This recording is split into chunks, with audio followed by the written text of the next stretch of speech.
Nicole Kidman has filed for divorce from Keith Urban after 19 years of marriage. The court papers show the actress will remain the primary caregiver of the couple's teenage daughters. For 19 years, Nicole Kidman and Keith Urban were Hollywood's cleanest love story. Or at least that's what we all wanted to believe. From red carpets to award shows, they smiled like a couple hand-picked by heaven, whispering gratitude and God between every photo op.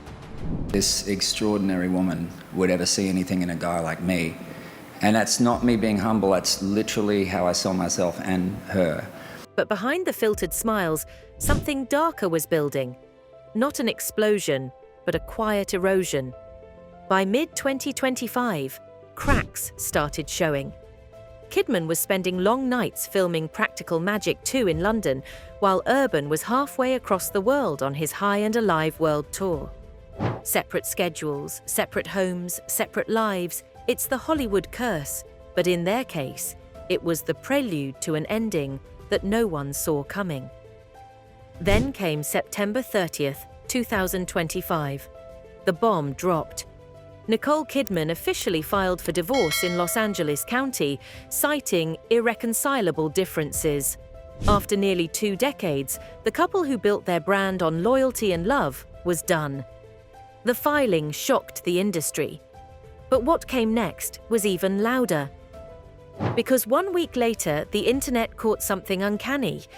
Kidman made her first public appearance since the split at a New York fundraiser. Nicole Kidman has returned to the spotlight for the first time since separating from Keith Urban. Glowing, powerful, and heartbreakingly poised. Her speech wasn't about love, but about survival. She said, "No matter how painful, there is a way through. You just have to feel it. You can't numb it." As we all do, is that we are all more alike than we are different, and that we're better when we look out for each other. Fans cheered, the media replayed it, and suddenly everyone wanted to know what had really gone wrong in the Kidman-Urban fairy tale. Behind the scenes, whispers were getting louder. Some pointed to Keith's absence during the hardest moments of Nicole's life. Others mentioned emotional detachment, the kind that doesn't show up in photos but kills slowly in private. And then there were the rumors, soft at first but steady, that maybe it wasn't just distance or time zones. Maybe there was a third person, someone who understood the version of Keith Urban that Nicole hadn't seen in years, someone closer than a friend, more convenient than love. By October, tabloids had their theory. Her name?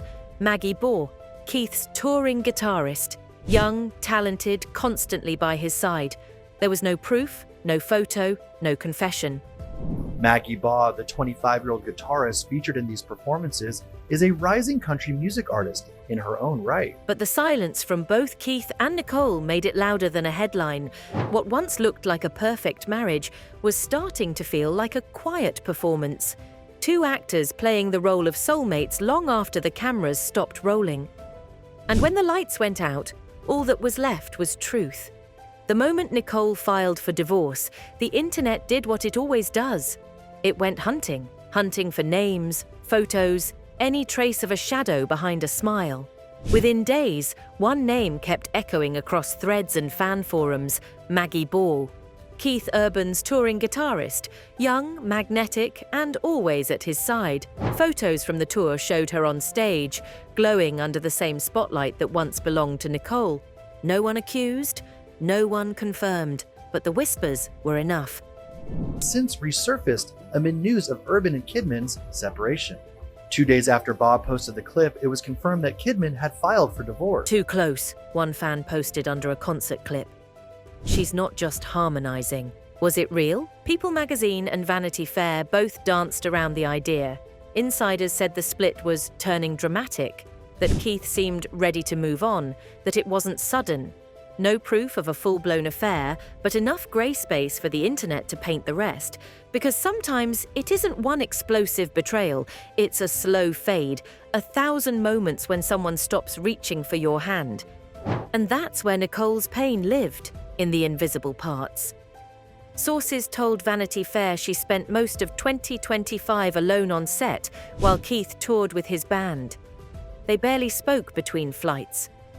When she returned home, the connection felt rehearsed, polite, careful, hollow. One insider called it a marriage that ran out of words. The question is, was there ever really a third person? Or was the betrayal something quieter, the kind that doesn't kiss but disappears?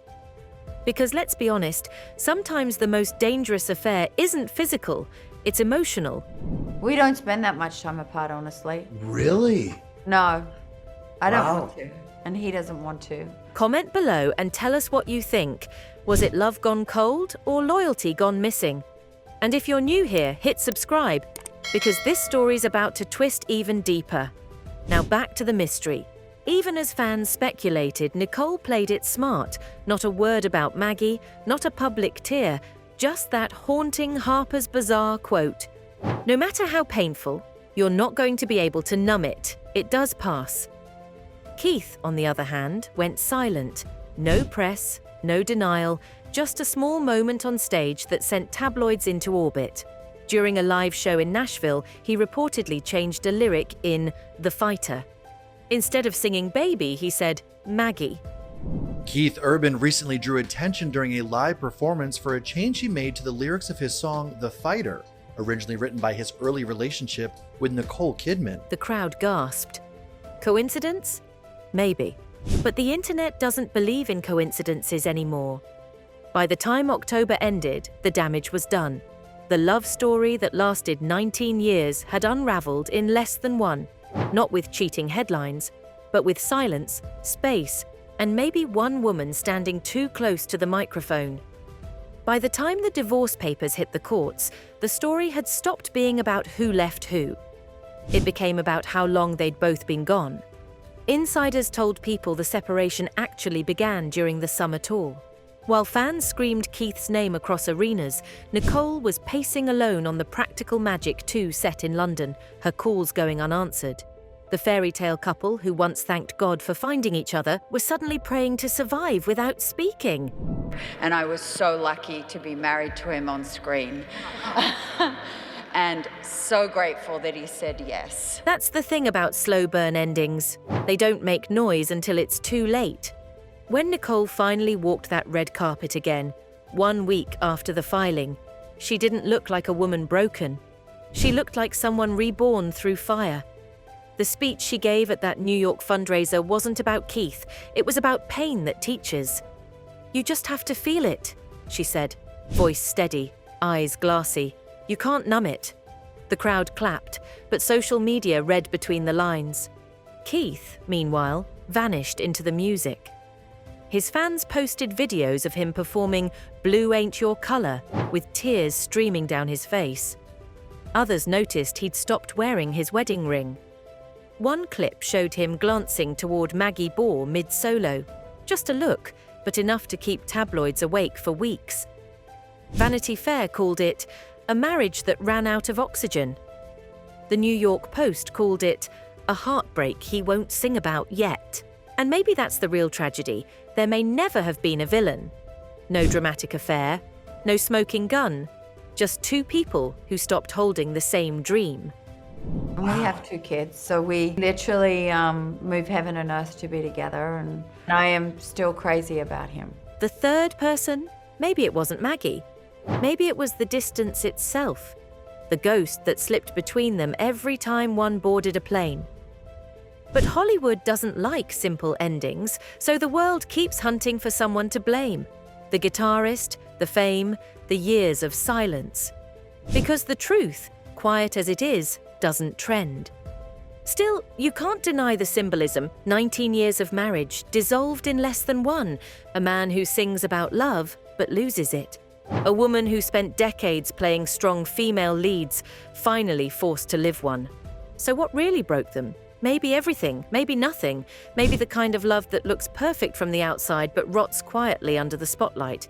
Because in the end, Nicole Kidman didn't lose a husband, she shed a performance.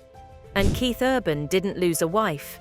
He lost the one person who still believed the show could go on.